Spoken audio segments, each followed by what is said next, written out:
आपने कभी वो वाला यूटेंसिल देखा है जिसमें बीच बीच में गोल्डन लाइंस बनी हुई होती हैं और वो यूटेंसिल पहले से ज़्यादा क्रिएटिव लगता है? Yes, you heard me right.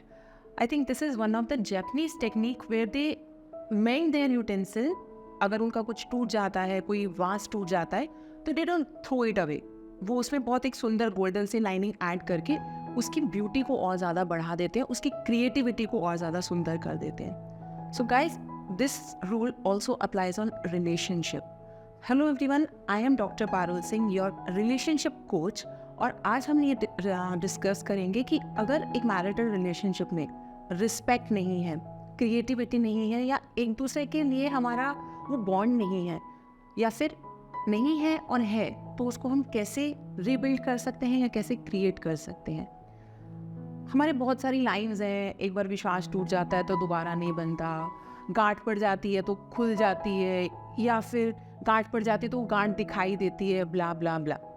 So guys, और यहाँ से ना हमने अपने माइंड में एक इतनी स्ट्रॉन्ग एक लाइन क्रिएट कर लेते हैं, हम इतनी स्ट्रॉन्ग कमांड क्रिएट कर लेते हैं कि अगर हमारे रिलेशनशिप में कोई भी ट्रस्ट टूटता है या कोई भी लाई आता है तो दैट मीन्स वो गांठ पड़ गई और वो अब हील नहीं हो सकती या मेंड नहीं हो सकती।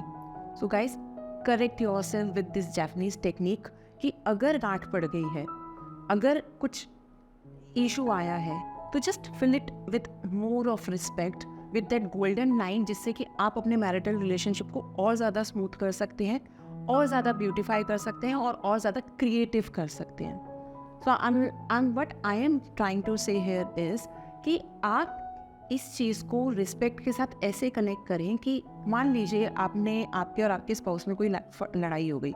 First of all, do not tend to over solve it या solve it on that same day.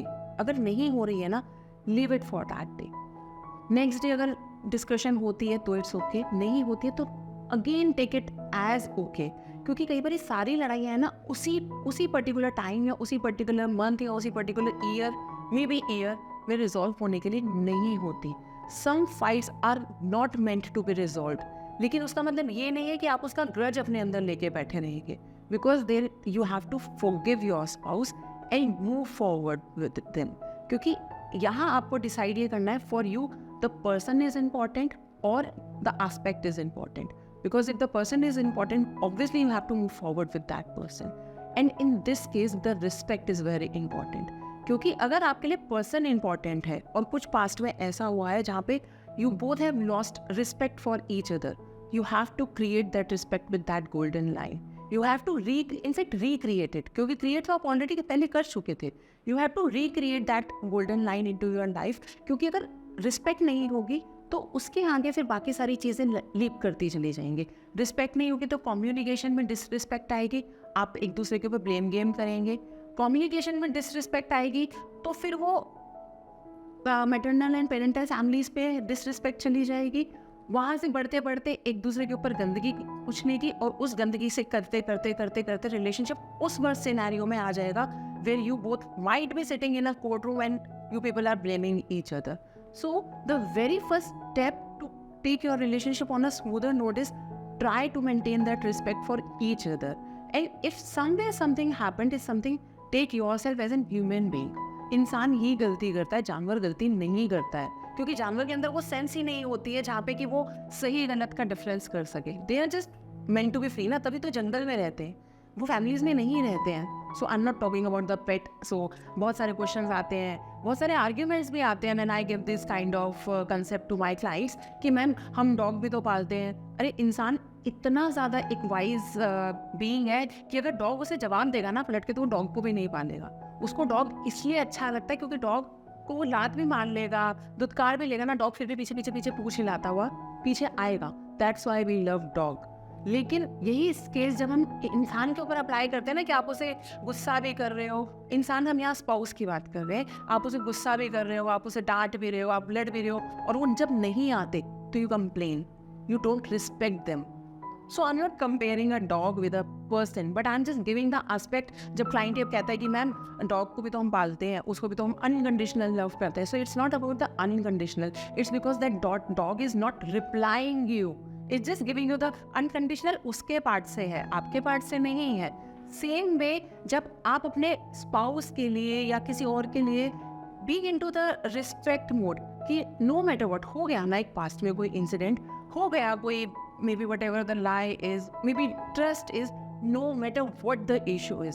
So when you tend it to be as an human being and you just forgive it, you create an unconditional respect for your spouse. क्योंकि जब वो respect आप दिखाते हो तो वही respect आपको सामने से भी मिलती है. वाइब्रेशन है ना, फिजिक्स में अगर आप समझो तो that is the magnetic diagram. अगर आप किसी के लिए रिस्पेक्ट रिफ्लेक्ट करोगे तो आप अट्रैक्ट भी तो रिस्पेक्ट ही करोगे. और जब हम इस फिजिक्स के अकॉर्डिंग अपने रिलेशनशिप में रिस्पेक्ट को अप्लाई करते हैं, सो हमारा रिलेशनशिप जो है और ज़्यादा स्मूदर नोट पे वर्क करता है और ज़्यादा उस एस्पेक्ट में बढ़ता है where nobody can come in between. क्योंकि कपल्स इस प्रॉब्लम के साथ सबसे ज़्यादा आते हैं. सास ने ये बोल दिया, सिस्टर इन लॉ ने ये बोल दिया, या मदर इन लॉ ने ये बोल दिया, या वाइफ की मम्मी ने बोल दिया. कोई नहीं आ पाएगा आप लोगों के बीच में अगर आप दोनों एक दूसरे के लिए म्यूचुअल अंडरस्टैंडिंग रखते हो, एक दूसरे के लिए म्यूचुअल रिस्पेक्ट रखते हो. So guys, respect is very important in any of the marital relationship where you want to create something good into your life.